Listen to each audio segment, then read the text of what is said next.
یہ تحیر ختم کب ہوگا؟ کہتے نہیں تھے۔ پاک پٹن میں بیٹھ کر کے کلیئر کے حالات جانتے ہیں۔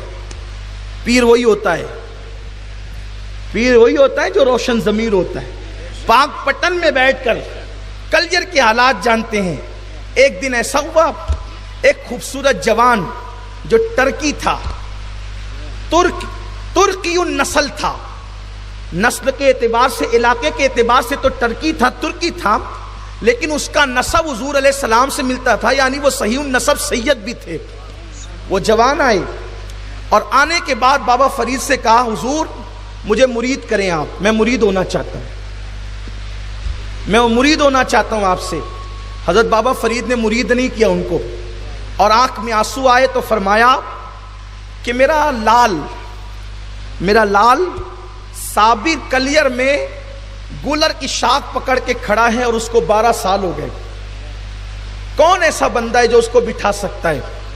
اور صابر پاک کی اتنی تعریف کی کہ وہ ٹرکی النسل اور صحیح النسب سید، جس کو دنیا حضرت سید شمس الدین ترک پانی پتی کہتی ہے، ابھی وہ جوانی میں تھے۔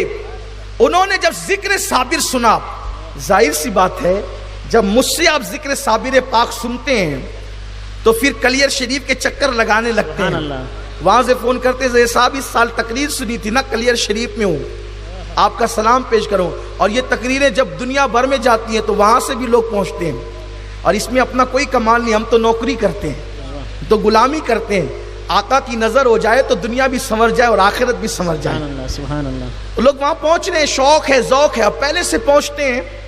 یہ کوئی تقریروں کا اثر نہیں ہے، یہ تو ان کا فیضان ہے، وہ جسے چاہے کھینچ لیتے ہیں، جسے چاہا در پہ بلا لیا، جسے چاہا اپنا بنا لیا۔ یہ بڑے کرم کے فیصلے، یہ بڑے نصیب کی بات ہے۔ سبحان اللہ۔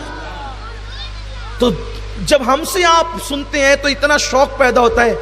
جب حضرت بختیار کاکی کے لال فرید الدین مسعود گنج شکر نے صابر پاک کا تذکرہ کیا، اور وہ مرید بھی کیسا جس کی تعریف پیر کرتے کرتے رونے لگے۔ سبحان اللہ۔ پیر جس کا نام لے کر آنکھوں میں آنسو لائے، کہنے لگے کہ وہ میرا لال جو ہے وہ 12 سال سے کھڑا ہے، کوئی اس کو بٹھا سکتا ہے؟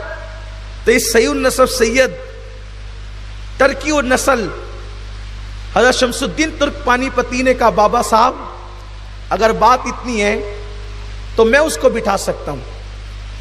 حضرت بابا صاحب نے فرمایا ٹھیک ہے جاؤ، لیکن کچھ نصیحتیں پہلے سن لو۔ تم کو جانا ہے علیم اللہ ابدال کے ساتھ۔ یہ ابدالیت جو ہے نا، ایک یہ ابدال جمع ہے، اصل چاہیے یہ بدل، اور یہ ابدال کا جو مرتبہ ملتا ہے انسان کو، صوفیہ فرماتے ہیں وہ نفل نمازوں سے نہیں ملتا یا نفلی روزوں سے نہیں ملتا۔ یہ ابدال کا جو مرتبہ ملتا ہے اس میں جو چیزیں بیان کی صوفیہ نے، ایک تو یہ کہ وہ سب کے لیے دل صاف رکھے، ایک سبحان اللہ، کسی کو بلا عذر شرعی برا نہ کہے، لوگوں کی خدمت کرے اور لوگوں کے لیے نرم دل ہو۔ جب یہ صفات بندے میں پیدا ہوتی ہے تو وہ ابدال کے مرتبے تک پہنچتا ہے، سبحان اللہ۔ اور جو ابدال کی منزل پر پہنچتا ہے تو پھر وہ منزل ہی جدا ہے، اس کا ذکر کبھی ہوگا انشاءاللہ۔ تو حضرت بابا صاحب نے فرمایا علیم اللہ ابدال کے ساتھ تم نے جانا، اور سنو آگے نہیں جانا، پیچھے کھڑے رہنا، ٹھیک ہے؟ اور پیچھے سے ہی بات کرنا، ٹھیک ہے حضور۔ بابا صاحب نے تیل دم کیا اور فرمایا کہ یہ تیل بھی ساتھ لے جاؤ، تمہیں کام آئے گا تیل۔ بابا فرید الدین علیہ رحمہ ان کو تیل دیتے ہیں اور علیم اللہ ابدال کے ساتھ روانہ کرتے ہیں۔ روایتوں میں آیا ہے کہ فجر کی نماز کے بعد چلے اور اشراق سے پہلے پہلے پاک پٹن سے علیم اللہ ابدال کی برکت سے شمس الدین ترک پانی پتی رحمت اللہ تعالی علیہ چاشت کے سے پہلے پہلے وہاں پہنچ گئے۔ جب وہاں پہنچے تو دیکھا کہ صابر پاک گولر کی شاخ پکڑ کر کھڑے ہیں، عالم تحجر میں، مشاہدہ حق میں، کسی کی کوئی خبر نہیں ہے۔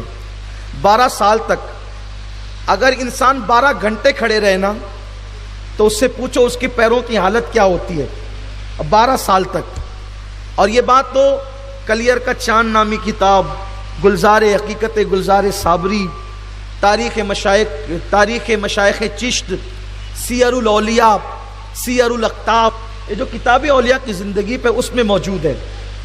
مختلف الفاظ کے ہیر پھیر سے مفہوم یہی ہے 12 سال تک کھڑے رہے. سوچو 12 سال تک. اچھا گولر کی شاخ پکڑ کر, گولر کی شاخ, یہ بھی یاد رکھیں آپ کوئی ڈنڈا پکڑ کر کے رات بھر کھڑے نہیں رہ سکتے. ڈنڈا پکڑ کر رات بھر کھڑے نہیں رہ سکتے, اس لیے کہ پکڑیں گے تو ہاتھ درد کریں گے اور کھڑے ہوں گے تو پیر درد کریں گے. صابر پاک یوں بھی کھڑے ہو سکتے تھے, گولر پکڑ کے کیوں کھڑے رہے؟ بتا رہے ہیں کہ جو مشاہدہ یار میں آتا ہے پھر اس کے ہاتھوں پر بھی کوئی اثر نہیں ہوتا, اس کے پیروں پر بھی کوئی اثر نہیں ہوتا. آپ کھڑے ہیں. حضرت شمس الدین ترک پانی پتی بہترین قاری تھے, ترکی تھے, قرآن بہترین پڑھنا جانتے تھے. آپ پیچھے کھڑے ہوئے اور آپ نے قرآن کی تلاوت شروع کی. پڑھنے کا وہ لب و لہجہ تھا. آپ دیکھیں, اس سے پتہ چلا کہ صابر پاک کو قرآن سے کتنا پیار تھا, قرآن سے کتنی محبت تھی. اور اللہ کا کوئی ولی آپ کو ایسا نہیں ملے گا جو قرآن سے دور ہو, قرآن کی تلاوت سے دور ہو. اللہ اکبر. قرآن وہ اللہ کی عظیم کتاب ہے جو اللہ نے نازل کیا, اور وہ الفاظ حضور کی زبان سے ادا ہوئے. اور اللہ جب ہم قرآن پڑھتے ہیں تو گویا جو الفاظ اللہ نے نازل کیے اور جو الفاظ حضور کی زبان سے جاری ہوئے وہ الفاظ ہماری زبان پر جاری ہوتے ہیں. تو ہماری زبان کتنی محترم ہو جاتی ہے. اللہ اکبر. جب ہم قرآن کی تلاوت کرتے ہیں, بلکہ حدیث پاک میں تو یہاں تک آتا ہے جو قرآن پڑھتا ہے فرشتے قرآن کی لذت لینے کے لیے اپنا منہ قرآن کی تلاوت کرنے والے کے منہ پہ رکھ دیتے ہیں. یہ قرآن کی برکت ہے. حضرت شمس الدین ترک پانی پتی نے تلاوت شروع کی, پڑھتے رہے پڑھتے رہے پڑھتے رہے. حضرت صابر پاک اب تک مشاہدہ حق میں تھے. دیکھیے اب یہاں خاص طور پہ ایک نقطہ عرض کر رہا ہوں. جب مشاہدہ یار ہو رہا ہے تو اب اس سے ہوش میں لانے کے لیے حضرت ترک نے کلام یار کا سہارا لیا. سبحان اللہ. جلوہ یار سے گویا کہ اب اپنی اصل حالت میں لانے کے لیے کلام یار کا سہارا لیا. کیوں؟ اس لیے کہ جلوہ یار سے اب اگر کوئی چیز واپس لا سکتی ہے تو وہ کلام یار ہی لا سکتا ہے. آپ نے تلاوت شروع کی اور تھوڑی دیر میں صابر پاک اپنی اصل حالت پر آ گئے. جب اصل حالت پر آ گئے تو فرمایا کون ہے؟ کتنی اچھی تو تلاوت قرآن کرتا ہے. بس جب اتنا کہا نا کہ کتنی اچھی تلاوت کرتا ہے تو انہوں نے تلاوت ہی بند کر دی. انہوں نے تلاوت قرآن روک دی. کرے پڑھتا کیوں نہیں؟ پڑھ. تو عرض کی حضور پڑھنا تو چاہتا ہوں لیکن ہمت نہیں ہوتی. کہ پڑھ. تو آپ نے عرض کی حضور پڑھنا چاہتا ہوں لیکن ہمت نہیں ہوتی. پھر فرمایا پڑھتا ہے اور پیچھے کھڑے ہو کر کے کیوں پڑھتا ہے؟ آ گیا. پیچھے کھڑے ہو کے کیوں پڑھتے ہیں؟ آ گیا. تو آپ نے تلاوت شروع کی اور جب کہا آگے آ تو آپ آگے تشریف لائے اور پھر قرآن پڑھنا شروع کیا. اب پڑھا تو اور لذت بڑھی, اور لذت بڑھی. تھوڑی دیر پڑھا پھر بند کر دیا. اس لیے کہ جب کوئی بہت پیاسا ہو اس کو ایک گھونٹ پلا کر کے پانی ہٹا لیں تو پیاس بجھتی نہیں اور بڑھ جاتی ہے. تپش دل تو بڑھایا ہے بجھانے نہ دیا. کہا وہ کیوں رک گیا؟ کہا حضور میرے اندر کھڑے رہنے کی اتنی طاقت نہیں ہے, اب میں کھڑے کھڑے نہیں پڑھ سکتا, مجھے بیٹھنا پڑے گا. کہا ٹھیک ہے بیٹھ جا. عرض کی حضور آقا کھڑا رہے غلام بیٹھ جائے, یہ کیسے ہو سکتا ہے؟ سبحان اللہ سبحان اللہ. واہ واہ. آقا کھڑا رہے واہ واہ. غلام بیٹھ جائے, یہ کیسے ہو سکتا ہے؟ یہ شمس الدین بھی کوئی معمولی ہستی نہیں ہے جس سے سلسلہ صابریہ چلا ہے. صابر پاک کا سلسلہ ترک پانی پتی کوئی معمولی ذات نہیں ہے. کہ آقا کھڑا رہے غلام بیٹھ جائے, ایسے کیسے ہو سکتا ہے؟ حضور اگر تلاوت سننا ہے آپ بھی بیٹھے میں بھی بیٹھتا ہوں. سبحان اللہ. جو صابر کسی سے نہیں بیٹھ سکتے تھے وہ قرآن کے نام پہ بیٹھ گئے. سبحان اللہ سبحان اللہ. لیکن بیٹھے کیسے؟ فرمایا کہ دیکھو میں اس طرح نہیں بیٹھ سکتا, تم مجھے بٹھاؤ, تم مجھے بٹھاؤ. تو صوفیاء کرام نے جو بالخصوص سلسلے صابریہ کے صوفیاء ہیں انہوں نے یہ بات بیان کی ہے کہ حضرت شمس الدین ترک پانی پتی تشریف لائے پیچھے کی طرف اور حضرت صابر پاک کی پیٹھ سے اپنا سینہ لگایا اور آپ کے ہاتھوں کو پکڑا، اور چونکہ آپ جو کھڑے تھے آپ کی پیٹھ گولر کے درخت کے تنے کی طرف تھی، تو اب حضرت صابر پاک کو انہوں نے بٹھانے کے لیے اپنا سینہ صابر پاک سے لگایا، ہاتھ پکڑے اور اس کے بعد یوں دھیرے دھیرے کرتے ہوئے اس طرح بٹھایا کہ حضرت صابر پاک کی پیٹھ گولر کے درخت سے لگ گئی اور آپ بیٹھ گئے۔ پھر آپ نے تلاوت شروع کی، اور جو تیل حضرت بابا فرید نے دیا تھا پیروں کی مالش کی، 12 سال سے کھڑے تھے نا، اب حضرت شمس الدین ترک پانی پتی نے پھر بند کر دیا، تلاوت پھر روک دی۔ کہا آپ کیوں روکا ہے؟ اب کر تلاوت۔ عرض کی حضور کھلے آسمان کے نیچے کب تک تلاوت کروں گا؟ کھلے آسمان کے نیچے کب تک تلاوت کروں گا؟ مجھے کوئی چھت بھی چاہیے نا تلاوت کے لیے۔ تو آپ نے کہا ٹھیک ہے، ایک جھوپڑی بنا، اور پھر اس جھوپڑی کے اندر سرکار صابر پاک خود بیٹھے اور شمس الدین ترک پانی پتی بھی بیٹھے اور پھر تلاوت سنتے تھے، اور حضرت شمس الدین ترک پانی پتی رحمۃ اللہ تعالی علیہ کو آپ نے مرید کیا، اور جس دن مرید کیا اس دن جو جلال صابری تھا، صابر پاک کا جلال، پھر اس میں کمی آنا شروع ہو گئی۔ حالانکہ کمی تو اسی دن سے آنا شروع ہو گئی تھی جس دن سے حضرت شمس الدین ترک پانی پتی تشریف لائے تھے۔ اب زندگی معمول پر آ گئی، لیکن صابر پاک کا حکم تھا، دیکھو دن کو میرے سے ملنے آنا، مجھ سے ملنے دن کو آنا، رات کو نہیں آنا، اور تم الگ رہنا رات کو اور میں الگ رہوں گا، اس لیے کہ دن کو تو شمس الدین کا ساتھ ہوتا تھا، لیکن رات کو پھر وہی لی مع اللہ وقتن کا صدقہ ملتا تھا۔ یہ سیدنا صابر کلیر رضی اللہ تعالیٰ عنہ کی ذات ہے۔ صابر پاک رضی اللہ تبارک و تعالیٰ عنہ کو انہوں نے بٹھایا قرآن کے نام پہ، جھوپڑی بنی قرآن کے نام پہ۔ اب حضرت شمس الدین ترک پانی پتی رحمۃ اللہ تعالیٰ علیہ، اللہ اکبر، اب رہنے لگے صابر پاک کے ساتھ۔ یہاں پر اب بات مکمل ہو رہی ہے، اختتام کو جا رہی ہے۔ بابا صاحب نے ادھر کہا میرا صابر بیٹھ گیا، بابا فرید نے کہا میرا صابر بیٹھ گیا، زندگی معمول پر آ گئی، عبادتیں ہونے لگی، واعظ و نصیحت کا سلسلہ جاری ہو گیا۔ بابا صاحب نے فرمایا اپنے کچھ مریدوں سے اور اپنے دربار کے سماع کرنے والوں سے، شعراء سے، کہ کام کریں، جا کر میرے صابر سے ملاقات کریں۔ انہوں نے کہا ٹھیک ہے۔ وہ لوگ حضرت صابر کلیر سے، اب صابر پاک کا مقام پیر کی بارگاہ میں دیکھو کیا ہے، حضرت صابر کو میں اور آپ کیا سمجھ سکتے ہیں، اپنی اوقات کیا ہے۔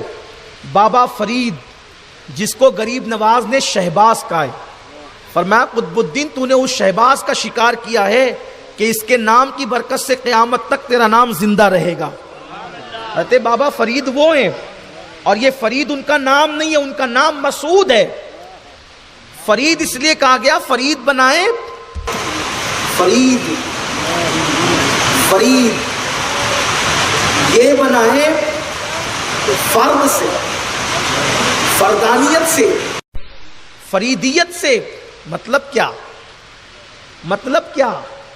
آپ کہتے ہیں نا ایک فرد ہے، وہ تو اپنی جگہ پہ فرد ہے، یعنی اپنے زمانے میں یکتا، فرید، اس جیسا کوئی نہیں اس کے زمانے میں۔ یہ فرید کا لقب دیا گیا، اس جیسا کوئی نہیں۔ یہ میں مفہوم عرض کر رہا ہوں، میں لغت کو مکمل طور پہ آپ کے دماغ میں اتار نہیں سکتا، میں نے مفہوم پیش کیا ہے۔ اللہ اکبر، اصل نام مسعود، اور فرید اس لیے کہ اس دور میں ان جیسا ولی روئے زمین نے نہیں دیکھا، چشم فلک نے نہیں دیکھا، وہ فرید الحق والدین۔ اللہ اکبر۔ بابا فرید کہتے ہیں میرے صابر سے ملنے جاؤ۔ حضرت صابر کلیر سے ملنے کے لیے گئے۔ جب ملنے کے لیے گئے تو چونکہ وہ لوگ تھے بیچارے، صابر پاک اسی جھوپڑی میں جو شمس الدین ترک پانی پتی نے گھاس پھوس کی بنائی تھی بیٹھے ہوئے تھے، عبادت میں مصروف تھے۔ انہوں نے جا کے سلام کیا۔ آپ نے فرمایا کہاں سے آئے ہو؟ ان لوگوں نے کہا حضرت فرید کے یہاں سے آئے.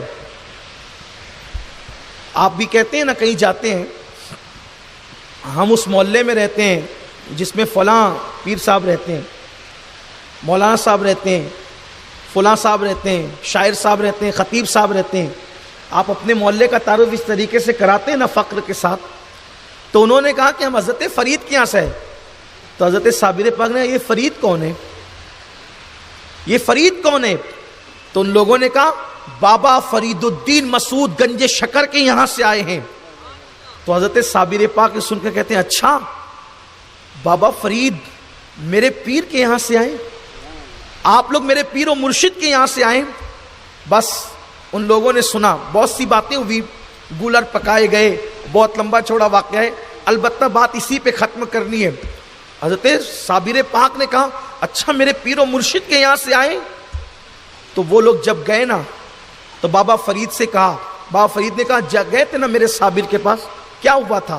انہوں نے پورے سفر کی رودات بیان کی, اور بیان کرنے کے بعد کہا حضرت جب ہم نے ان کو کہا نا کہ ہم حضرت فرید کے یہاں سے آئے, تو کہہ رہے تھے یہ کون فرید ہے, کس فرید کے یہاں سے آئے ہو؟